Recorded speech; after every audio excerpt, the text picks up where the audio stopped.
another one definition that we discussed yesterday, that is, if an atom or an element, it loses one electron, it gives out one electron, then that is also called as a oxidation.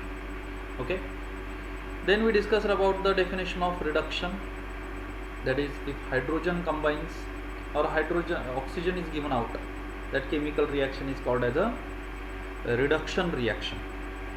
Okay, now today we are going to learn more detail about the reduction reaction and one new type of reaction, that is a redox reaction. Okay, now see, yesterday in case of a reduction reaction we discussed one example, that is CuO plus H2, it gives Cu plus H2O. कालच्या तासामध्ये आपण हे reduction रिॲक्शनसाठी आपण एक chemical reaction इथं पाहिली होती, त्याच्यामध्ये होतं CuO copper oxide plus H2 hydrogen, it gives Cu copper plus H2O. म्हणजे या केमिकल रिॲक्शनमध्ये जो CuO जो आहे याने याच्यासोबत असलेला ऑक्सिजन गमावला आणि याने ऑक्सिजन गमावला म्हणून या ठिकाणी CuOचं Cu असं रिडक्शन झालं. म्हणजे हे रिडक्शन रिॲक्शनसाठी आपण हे एक्झाम्पल घेतलं होतं. पण आता ही केमिकल रिॲक्शन फक्त रिडक्शन रिॲक्शनच आहे का, तर पहा, in this reaction an oxygen atoms goes away from CuO, that is copper oxide, which means that reduction of copper oxide takes place. Copper ऑक्साईडचं रिडक्शन झालं. whereas hydrogen molecule takes up oxygen atom and water H2O is formed, meaning oxidation of hydrogen takes place. Means in this chemical reaction not only the reduction reaction takes place but also the oxidation of this hydrogen also takes place. This oxygen, it is loses by this copper oxide, but this oxygen is gained by this hydrogen. So hydrogen oxidized to H2O. Means in this chemical equation number 26 we can see the two different types of the chemical reaction, oxidation reaction as well as reduction reaction. Both the oxidation and the reduction reaction occurs simultaneously. The reductant is oxidized by the oxidant and the oxidant is reduced by the reductant. Okay, आता या ठिकाणी oxygen कुणी available करून दिला, CuO याने हा oxygen available करून दिला हायड्रोजनला, बरोबर. त्याच्यामुळे या ठिकाणी CuO हा या ठिकाणी ऑक्सिडंट आहे. तर याच्यातला ऑक्सिजन काढून कोणी घेतला, तर या हायड्रोजननी काढून घेतला. त्याच्यामुळे या ठिकाणी हा जो काय हायड्रोजन आहे हा हायड्रोजन रिडक्टंट आहे. म्हणजे या ठिकाणी ऑक्सिडंटने, या ऑक्सिडंटमुळं जो रिडक्टंट आहे तो ऑक्सिडाइज झाला आहे आणि रिडक्टंटमुळं जो ऑक्सिडंट होता तो रिड्यूस झाला आहे.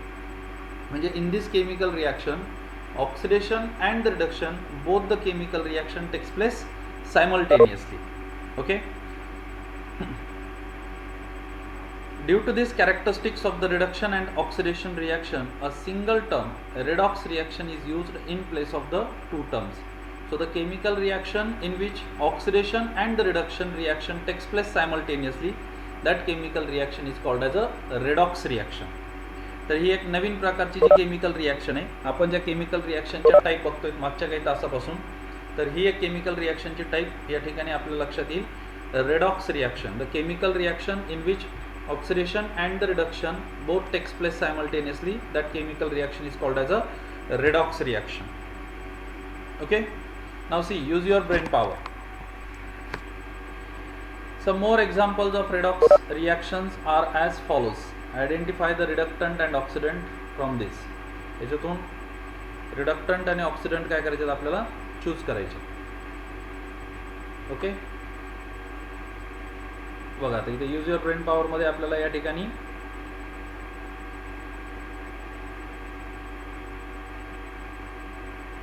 काही केमिकल रिॲक्शन दिलेले आहेत. काय केमिकल रिॲक्शन बघा, पहिली केमिकल रिॲक्शन आहे 2H2S plus SO2, it gives thrice S plus 2H2O. Equation number 27, MnO2 plus 4HCl, it gives MnCl2 plus 2H2O plus Cl2. Equation number 28. Okay, आता ह्या केमिकल रिॲक्शन कुठल्या टाईपचे केमिकल रिॲक्शन आहे? Redox chemical reaction आहे. आता तुम्हाला परीक्षेमध्ये question विचारलं जाईल, explain redox reaction with suitable example. जर तुम्हाला परीक्षेमध्ये जर असा प्रश्न जर आला तर परीक्षेमध्ये तुम्ही त्याचं उत्तर कसं देणार? सगळ्यात पहिलं वाक्य ही तुमची डेफिनेशन असेल, the chemical reaction in which oxidation and reduction takes place simultaneously, that chemical reaction is called as a redox reaction. For example, आता हे एक्झाम्पल जर घेतला तुम्ही पहिलं, hydrogen sulphide reacts with sulphur dioxide to form sulphur and H2O. Okay, ही chemical reaction लिहायची. मग याच्या खाली लिहायचं, in the above chemical reaction H2S loses its hydrogen and convert into S. H2Sनी काय केला, याच्यामध्ये जो हायड्रोजन होता तो हायड्रोजन काय केला त्यांनी गमावला. ओके, हायड्रोजन गमावल्यामुळं याचं या ठिकाणी H2Sचं काय झालं, त्यांनी हायड्रोजन गमावलं म्हणजे ऑक्सिडेशन झालं. ओके, सॉरी, इथं SO2 जो आहे, SO2 it converts into the S. SO2 कशामध्ये कन्वर्ट झाला आहे? यसमध्ये. म्हणजे SO2ने त्याचा ऑक्सिजन गमावला. ऑक्सिजन गमावला म्हणजे इथं SO2चं काय झालं, या ठिकाणी रिडक्शन झालं. ऑक्सिजन गमावला म्हणून त्याचं रिडक्शन झालं. आणि हायड्रोजन जो आहे, हायड्रोजनने तो ऑक्सिजन गमावला म्हणजे हायड्रोजनचं इथं ऑक्सिडेशन झालं. H2Sचं H2O हे झालं ऑक्सिडेशन आणि SO2चं S हे झालं रिडक्शन. म्हणजे याच्यामध्ये ऑक्सिडेशन आणि रिडक्शन दोन्ही सायमल्टेनियसली झाले. So that's why it is called as a redox reaction. या ठिकाणी बघा MnO2, आता इथं ऑक्सिडंट कोण आहे? SO2 हा ऑक्सिडंट आहे आणि H2S जो आहे हा रिडक्टंट आहे. MnO2 + 4HCl. इथं MnO2चं MnCl2 झालं म्हणजे MnOने त्याच्यातला ऑक्सिजन गमावला म्हणजे त्याचं रिडक्शन झालं. Oxygen is given out. आणि HCl मधल्या Hने तो ऑक्सिजन कमावला म्हणजे HClचं H2O मध्ये झालं म्हणजे त्याचं ऑक्सिडेशन झालं. म्हणजे या ठिकाणी HCl जो आहे तो रिडक्टंट आहे आणि MnO2 जो आहे तो ऑक्सिडंट आहे. If oxidation means losing electron, what is mean by reduction? तर कालच्या याच्यामध्ये आपण एक डेफिनेशन अशी बघितली होती की लुझिंग इलेक्ट्रॉन और given out electron it is called as oxidation. Electron देऊन टाकणं हे सुद्धा काय आहे? ऑक्सिडेशन आहे. जर इलेक्ट्रॉन देऊन टाकणं जर हे ऑक्सिडेशन असेल तर रिडक्शनची डेफिनेशन कशी करता येईल आपल्याला? To gain the electron, electron मिळवणं, to gain the electron it is called as reduction. जर इलेक्ट्रॉन देणं म्हणजे मेटलची जी प्रॉपर्टी आहे इलेक्ट्रॉन देऊन टाकणं हे जर ऑक्सिडेशन असेल तर इलेक्ट्रॉन घेणं हे काय आहे? रिडक्शन आहे. Write the reaction of formation of Fe2+ by reduction Fe3+ by making the use of symbol. Okay, इथं जसं की आपण Fe2+ Fe3+ जे दाखवलं होतं तर त्या पद्धतीने या ठिकाणी आपल्याला formation of Fe2+ by reduction of Fe3+ त्याची रिव्हर्स रिॲक्शन जी आहे, उलटी जी केमिकल रिॲक्शन आहे ती या ठिकाणी आपल्याला दाखवायची. Okay, Fe3+ it gives Fe2+ plus 1 electron या पद्धतीने. ओके, तर हे आहे आपलं ऑक्सिडेशन आणि reduction.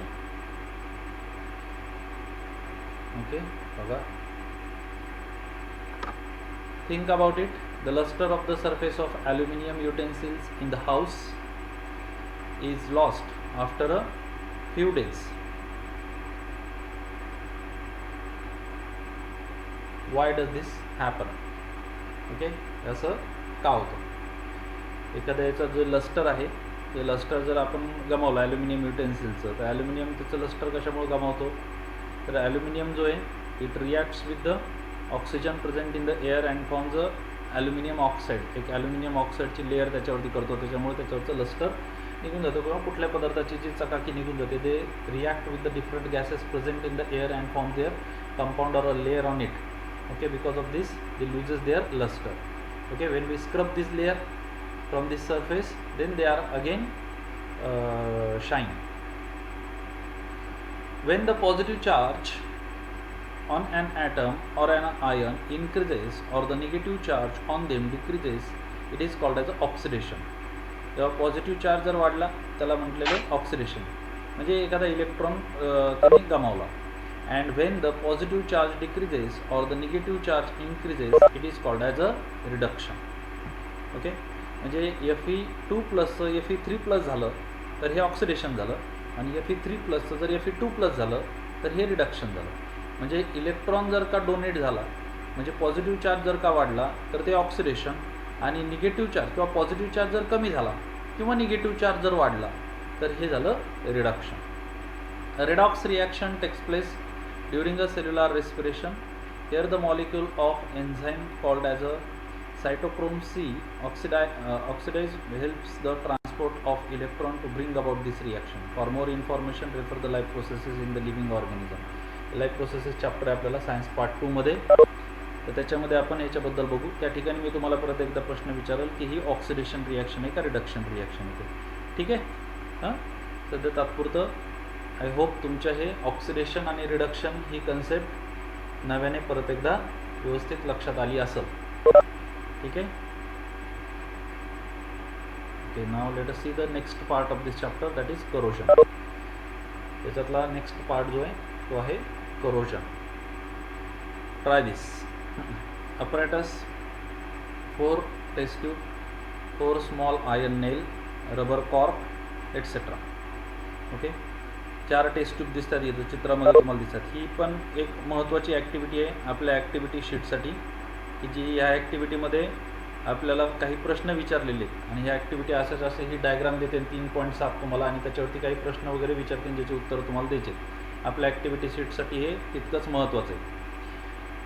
Okay, chemical anhydrous calcium chloride, oil, boiled water, etcetera.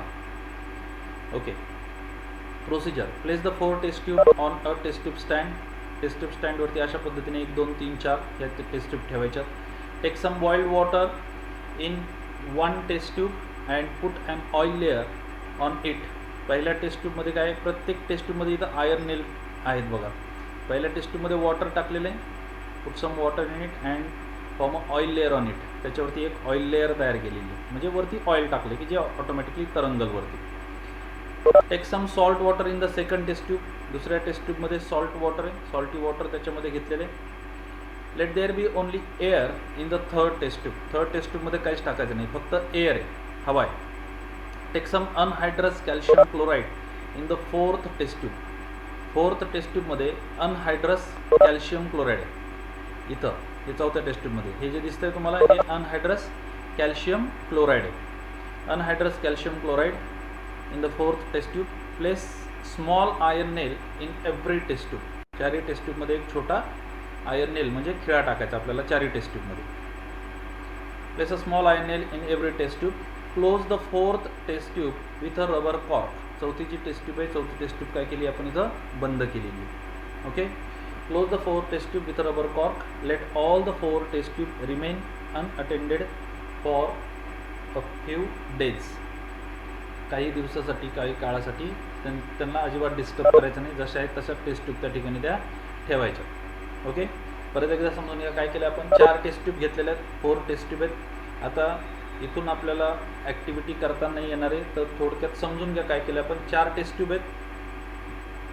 चारही टेस्ट ट्यूबपैकी पहिली जी टेस्ट ट्यूब आहे, पहिल्या टेस्ट ट्यूबमध्ये वॉटर आहे, पाणी आहे, आणि पाण्याच्या वरती ऑइल लेअर आहे. दुसरी जी टेस्ट ट्यूब आहे, दुसऱ्या टेस्ट ट्यूबमध्ये सॉल्ट सोल्युशन घेतलेलं आहे. तिसऱ्या टेस्ट ट्यूबमध्ये काहीच नाही घेतलेलं, फक्त एअर, हवा जाण्यासाठी वगैरे जागा आहे त्याला, एअर आहे. चौथ्या टेस्ट ट्यूबमध्ये अनहायड्रस कॅल्शियम क्लोराइड घेतलेले आहे. अनहायड्रस कॅल्शियम क्लोराइड आहे. आता चारही टेस्ट ट्यूबमध्ये एक एक आयर्न नेल, एक एक लोखंडाचा खिळा टाकलेला आहे, आणि चौथी टेस्ट ट्यूब फक्त रबर कॉर्कने तिचं जे माउथ आहे ते बंद करून टाकलेले आहे. Observe all the 4 test tube after a few days. काही दिवस ह्या टेस्ट ट्यूब तशाच रिमेन्स अनडिस्टर्ब, बिलकुल त्यांना डिस्टर्ब करायचं नाही काही दिवसासाठी, आणि त्याच्यानंतर काही दिवसाच्या नंतर त्याचे ऑब्झर्वेशन बघायचे. Observe all the 4 test tube after a few days. What did you find. काही दिवसानंतर बघितल्यानंतर तुमच्या काय लक्षात येईल. Which test tube had the nails as before. कुठल्या टेस्ट ट्यूबमध्ये पहिला जो नेल होता त्यात जे खिळे होते ते जशाच तसे राहतील. Then what is the observation of this activity. So you will observe that when you perform this activity, you will observe that the iron nail present in the second test tube that contains the salt solution, it rust very quickly, very rapidly. You can see a rust layer that is formed on this iron nail. Okay, in the first test tube you can see there is a change on a iron nail, but it is a very little, that is a slightly it is changed, this iron nail slightly changes. In case of a third test tube, air that is comes in a contact with this iron nail, you can see a very little change, very slight change on this iron nail. But in the fourth test tube, where there is a anhydrous calcium chloride and the mouth it is closed with a rubber cork, there is a no change in the iron nail. So what do we understand from this activity? The change occurred on this iron nail, it is because of the chemical reaction of that iron nail with its surrounding, with the air, with the water, with the salty water. Okay, it is a chemical reaction of this iron nail which forms a layer on it. That layer is called as a rust. So it is this phenomenon it is called as a corrosion. Okay, so both water and air are necessary for rusting. जर rust एखादी वस्तू जर का गंज धरायची जर असेल, त्याला water आणि एअर, हवा आणि पाणी दोन्हीची आवश्यकता लागेल. पहिल्या टेस्ट ट्यूबमध्ये पाणी आहे परंतु तिथं हवा आपण बंद करून ठेवली आहे. तिसऱ्या टेस्ट ट्यूबमध्ये हवा आहे परंतु तिथं पाणी नाही आहे. दुसरी जी टेस्ट ट्यूब आहे त्याच्यामध्ये सॉल्ट सोल्युशन आहे, पाणी आहे आणि त्या ठिकाणी हवा पण आहे, बरोबर. म्हणजे आणि चौथ्या टेस्ट ट्यूबमध्ये नाही आपण हवा जाऊ दिली आहे, नाही त्या ठिकाणी पाणी, म्हणजे अनहायड्रस कॅल्शियम क्लोराईड त्या ठिकाणी असलेलं जे मॉइश्चर आहे किंवा जे एअर वगैरे ते ॲब्सॉर्ब करून टाका. ओके, म्हणजे तिथं आपण काहीच ठेवलेलं आहे. So for the corrosion both air and water both are necessary for rusting. The rusting process takes place rapidly in presence of salt. ज्या टेस्ट ट्यूबमध्ये सॉल्ट होतं तिथं रस्टिंगची जी प्रोसेस आहे ती खूप फास्ट झाली, क्विक झाली. Have you seen the effect of redox reaction in your everyday life? The new vehicle looks shiny, on the contrary old vehicles look dull. A certain type of a reddish colored solid layer collects on their metallic surface. This layer is called rust. Its chemical formula is Fe2O3.XH2O.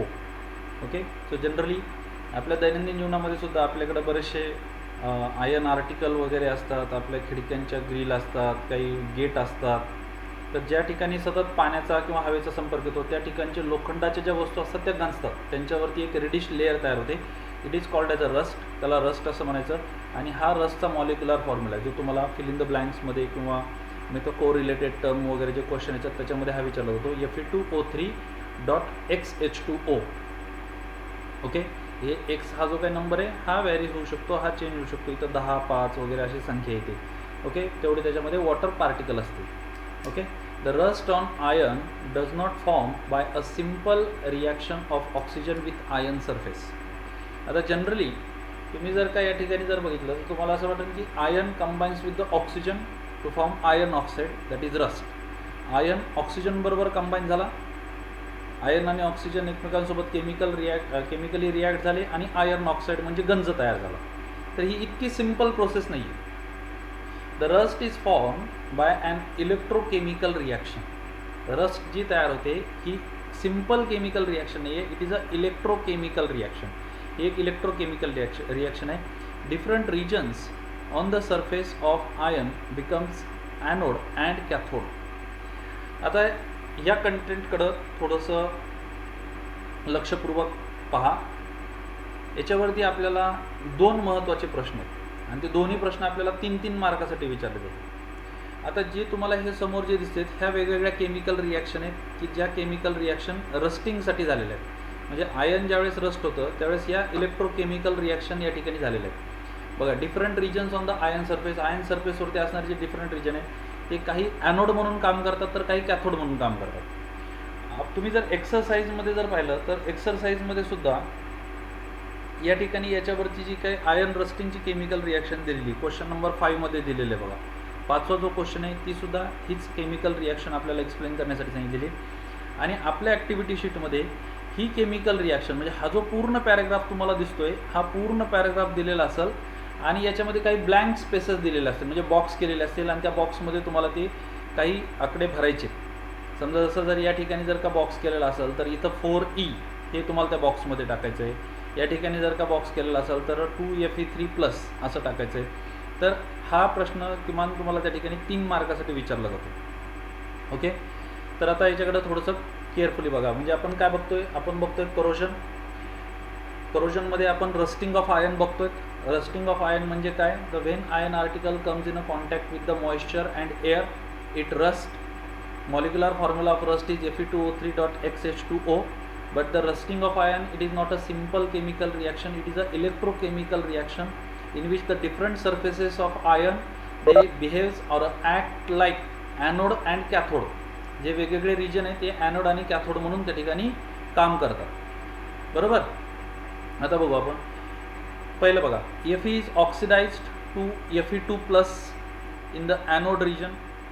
त्या लोखंडाच्या भागावरती जो anode region असेल, कुठला तरी एक surface जो anode म्हणून काम करेल, त्या ठिकाणी जो Fe आहे, आयर्नचा जो ॲटम आहे, इट ऑक्सिडाइज. आता इथं ऑक्सिडेशन लक्षात घ्या. ऑक्सिडेशन म्हणजे ऑक्सिजन बरोबर कंबाईन नाही झालं, त्यांनी इलेक्ट्रॉन डोनेट केले, 2 इलेक्ट्रॉन डोनेट केले त्यांनी, म्हणजे Feचा Fe2+ झाला.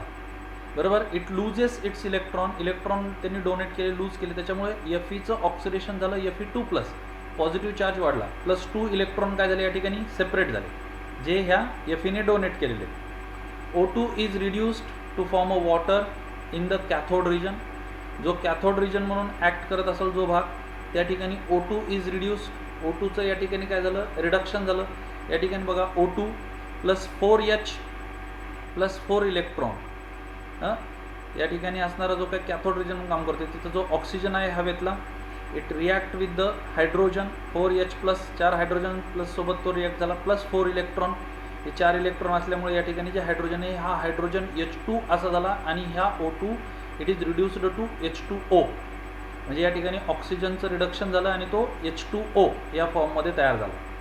When Fe2+ ion migrate from the anode region, they react with the water and further get oxidise to form Fe3+ ion. हे Fe2+ जो आहे हा इथून मायग्रेट झाला, ॲनोड रिजनवरून मायग्रेट झाला. कुठं मायग्रेट झाला, कॅथोड रिजनकडे मायग्रेट झाला. कॅथोड रिजनकडे मायग्रेट झाल्यानंतर कॅथोड रिजनकडे असणारं हे जे काही वॉटर आहे, H2O जे मॉइश्चर आहे, हा Fe2+ हा रिॲक्ट झाला H2O सोबत. They react with the water and further get oxidise to form Fe3+ ion. याच्यासोबत रिॲक्ट झाला आणि रिॲक्ट होऊन Fe2+चा परत काय झाला, Fe3+ झाला. A reddish colored hydrated oxide is formed from Fe3+ ion. It is called rust. It collect on the surface. एक reddish कलरचं हायड्रेटेड ऑक्साईड जे ते फॉर्म झालं, आणि ते फॉर्म झाल्याच्या नंतर it is form the reddish coloured hydrated oxide form from the Fe3+ ion and it is called as a rust. आणि त्याला आपण काय म्हणतो, रस्ट असं म्हणतो. It collect on the surface. इथं बघा 2Fe3+ + 4H2O it gives Fe2O3.H2O + 6H+. 6H+ जे ते हायड्रोजन आयन काय झाले इथं सेपरेट झाले. ठीक आहे. ओके बघा. Due to the various components of atmosphere, oxidation of metals take place, consequently resulting in their damage. This is called corrosion. Iron rust and a reddish colored layer is collected on it. This is corrosion of iron. Corrosion is a very serious problem. We are going to study about it in the next chapter. Okay, so it is a rusting of iron. म्हणजे rusting of iron मध्ये बघा, आधी जो ion होता Fe, तो Fe2+ झाला, म्हणजे आयनचं oxidation झालं. ओके. दुसरा जो होता त्या ठिकाणी ऑक्सिजनचं रिडक्शन झालं, oxygen combines with this hydrogen and form H2O. त्यानंतर Fe2+ जो आहे तो मायग्रेट झाला H2O कडं. H2O सोबत तो रिॲक्ट झाला, वॉटरसोबत तो रिॲक्ट झाला, आणि त्या ठिकाणी असणारा जो काही रेडिश कलरचा असणारा त्या ठिकाणी हायड्रेटेड आयन आहे, तो हायड्रेटेड आयन तो Fe3+ सोबत तयार केला, आणि त्यानंतर ह्या Fe3+ परत वॉटर कंटेंटसोबत रिॲक्ट होऊन Fe2O3.H2O या पद्धतीने रस्ट जे हे गंज हा तयार झाला. आणि करोजन जो आहे it is a serious problem, कारण की आपण बघतो की, आणि corrosion of a ion it is a more serious problem than other corrosion. दुसऱ्या करोजनपेक्षा करोजन, आयनचं करोजन फार जास्त सिरियस प्रॉब्लेम, कारण की आयन खूप मोठ्या प्रमाणामध्ये वापरलं जातं. जे ब्रिज असतात किंवा जे बिल्डिंग असतात किंवा जे व्हेकल वगैरे असतात ते लोखंडाचे असतात, आणि हे ब्रिज वगैरे जर का त्या ठिकाणी जर गंजले तर ते वीक होतात, कमकुवत होतात, आणि त्याच्यामुळं ॲक्सिडेंट होऊ शकतो. ठीक आहे ना, ब्रिज कोसळू शकतो किंवा बिल्डिंग कोसळू शकते. तर हे प्रॉब्लेम होतात. तर त्याच्यामुळं जे लोखंडाचं जे काही करोजन आहे हे खूप जास्त सिरियसली घ्यावं लागतं आणि त्याच्यावरती तितकेच चांगले उपाय करावे लागतात की ते लोखंड गंजू नये याच्यासाठी. ओके, तर हे करोजन कसा प्रॉब्लेम आहे हे आपण पुढे एका चॅप्टरमध्ये आपण नंतर बघणार आहे. Okay, find out how are the black and silver utensils are patinated, that is a greenish brass utensil clean. Okay, ते जे ज्वेलर जे असतात ते चांदीचे जे दागिने वगैरे जे असतात ते चांदीचे दागिने वगैरे काळे पडलेले असतात किंवा मग पितळीची भांडी जी असतात त्याच्यावरती हिरव्या रंगाचे पॅचेस आलेले असतात. तर हे करोजन दोन वेगवेगळ्या प्रकारचा करोजनचा तो एक मुद्दा आहे. ठीक आहे, याला लक्षात येईल. हा पॉईंट लक्षात आला. ही केमिकल रिॲक्शन बघा, तुम्हाला पूर्ण पाठ नाही करायचं हे शेवटपर्यंत, पण तरी तुम्हाला लक्षात ठेवायचं आहे की कुठं कुठं काय काय मुद्दे आहेत. इथं रिकाम्या जागासारखं भरायला येणार आहे. मध्ये मध्ये त्या ठिकाणी ब्लँक स्पेसेस दिलेले असतील ते तुम्हाला फिल करायच्या. ओके, नाव रॅन्सिडिटी हा या चॅप्टरचा शेवटचा पॉईंट आहे. When we use old leftover cooking oil for making foodstuffs, it is found to have a foul odor called rancidity. जे दीर्घकाळ राहिलेलं जे काही तेल वगैरे जे असतं किंवा बराच काळ त्या पत्र्याच्या डब्यामध्ये वगैरे जर का तेल जर राहिलं तर त्याला एक प्रकारचा त्याच्यामध्ये जर अन्नपदार्थ जर तयार केले तर त्याला एक प्रकारचा विशिष्ट प्रकारचा त्याला एक वास येतो. त्याला आपण रॅन्सिडिटी असं म्हणतो. मराठीमध्ये रॅन्सिडिटीचा अर्थ आहे खवटपणा. म्हणजे खूप काळ ठेवलेलं जे काही तेल आहे या तेलामध्ये जर का पदार्थ जर तयार केले तर ते पदार्थ चवीला हे खवट असतं. त्या रॅन्सिडिटीला खवटपणा असं म्हणतात. If food is cooked in such oil its taste also changes. त्याची चव बदलते, आपल्याला ते खवट असलेले पदार्थ खावेसे वाटत नाही. When oil or ghee is left side for a long time or fried food is left side for a long time it undergoes air oxidation and becomes rancid. हवेमध्ये असणाऱ्या ऑक्सिजन बरोबर ते रिॲक्ट होतात आणि रॅन्सिड होतात म्हणजे खवट होतात. Rancidity in the foodstuffs cooked in oil or ghee is prevented by using antioxidant. तर असे जे पदार्थ आहेत हे खवट होऊ नये दीर्घकाळ राहिल्यानंतर तर त्यासाठी अँटीऑक्सिडंट वापरलेले असतात. The process of oxidation reaction of foodstuffs can also be slow down by storing it in air tight container. आणि केमिकल रिॲक्शन काही पदार्थ हे एअर टाईट कंटेनरमध्ये असतात बघा, हवाबंद डब्यामध्ये पॅक करून ठेवलेले असतात की ज्याच्यामुळे ते खवट होऊ शकत नाही. जे मार्केटमध्ये जे भेटतात ना पॅकेटमध्ये वगैरे जे भेटतात ते हवाबंद डब्यामध्ये असतात, त्याला सील असतो बघा पूर्णवरती. ते जर काढून घेतलं तरच त्याच्या आतमध्ये हवा जाते, बरोबर. म्हणजे ते दीर्घकाळ त्या ठिकाणी राहू शकतात ग्राहकांपर्यंत पोहोचेपर्यंत. मग ग्राहकांनी एकदा ते उघडल्याच्या नंतर त्याचा कालावधी दिलेला असतो किती दिवस ते वापरता येतात. तर हे ऑक्सिडेशन त्याचं प्रिव्हेंट करण्यासाठी ते अशा पद्धतीने एअरटाईट कंटेनरमध्ये वापरले असतात. बऱ्याचशा फूडस्टफ्समध्ये अँटीऑक्सिडंट वापरलेले असतात जेणेकरून ते फूडस्टफ जे असतात ते दीर्घकाळ टिकावे, ग्राहकापर्यंत जाईपर्यंत ते व्यवस्थित राहावे चवीला. ठीक आहे, तर या पद्धतीने आपला हा सेकंड चॅप्टर जो आहे सायन्स पेपर 1चा तो आपला या ठिकाणी पूर्ण झालेला आहे. बऱ्यापैकी विद्यार्थी सेकंड चॅप्टरला होते. सुरुवातीपासून ज्यांनी हा चॅप्टरला उपस्थित होते त्यांच्या बरेचशा कन्सेप्ट लक्षात येतील. ज्यांच्या लक्षात येणार नाहीत मी काही व्हिडिओ पण केलेले आहेत. हे ज्यावेळेस आपलं लेक्चर चालू असतं त्यावेळेस जे स्क्रीन रेकॉर्डिंग चालू असते तेच लेक्चर तुम्हाला परत एकदा मी जो व्हिडिओ टाकतो आहे आपल्या ग्रुपवरती त्याच्यावरती पाहायला भेटेल. तर जरी तुमचा क्लास कुणाचा एखाद्या वेळेस जर मिस झाला, काही प्रॉब्लेम असेल तर शक्यतो ऑनलाईन क्लासला हजर राहा. म्हणजे काही जर कळलं नाही तुम्हाला प्रत्यक्ष मला समोर विचारता येतं. पण जरी काही प्रॉब्लेम असेल तर ते व्हिडिओ चेक करा, व्हिडिओ पहा. त्याच्यामध्ये जरी काही समजलं नाही तरी पण मला तुम्ही पर्सनली मेसेज करू शकता, तुम्ही मला कॉल करू शकता. तुमच्या फोनवरती मी तुमचे उत्तर देईन. तुमचे मेसेज जरी आले तर मेसेजवरती सुद्धा तुमचे उत्तर मी देईन. ओके, पण अभ्यास करत राहा, हे वाचत राहा. असं समजू नका की आता 20च पोरं आहेत 21च पोरं आहेत मग कशा पद्धतीने हे होणार आहे. हे कधी लॉकडाऊन संपन, कधी परत शाळा सुरू होतील, काय होईल. आपलं 10वीचं वर्ष आहे. जे काय आपल्याला करता येते ते आपण करत राहू. जेव्हा केव्हा आपण परत भेटू, परत ज्यावेळेस शाळेमध्ये भेटणार त्यावेळेस जे व्हायचं ते होईल. त्यावेळेस काय चॅप्टर घ्यायचे आहेत, कसं करायचं आहे, पुढचं काय होईल ते आता आपल्यालाही सांगता येत नाही. पण आज आपल्या हातात हे आपण ऑनलाईन क्लास घेऊ शकतो, ऑनलाईन क्लास करू शकतो. मी इकडून तुम्हाला काही गोष्टी समजून सांगण्याचा प्रयत्न करतो आहे.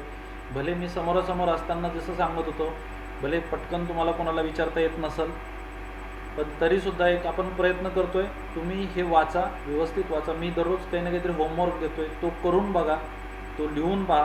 आजचा जो होमवर्क आहे तो हे एक्सरसाइजच असेल. एक्सरसाइजमधलेच तुम्हाला क्वेश्चन सॉल्व करायचे आहेत. सगळे क्वेश्चन सॉल्व करून बघा. त्यातलं जे कळणार नाही, जे समजणार नाही ते परत एकदा सोडवण्याचा प्रयत्न करा. आणि याच्यावरती मी अधिकचे सुद्धा काही प्रश्न काढत आहे, ते पण सुद्धा काम चालू आहे. ते पण मी तुम्हाला, आता तुम्ही घरीच आहेत त्याच्यामुळे तो पण अभ्यास मी तुम्हाला देणार आहे. हां, तर ज्या कोणत्या कन्सेप्ट तुम्हाला कळाल्या नाही, ज्या गोष्टी कळाल्या नाही त्या वेळोवेळी विचारत चला. काही हरकत नाही विचारायला. इथं सुद्धा तुम्ही मला तुमचा माईक ऑन करून क्वेश्चन वगैरे विचारू शकता. ठीक आहे. तर या ठिकाणी आपला हा चॅप्टर संपलेला आहे.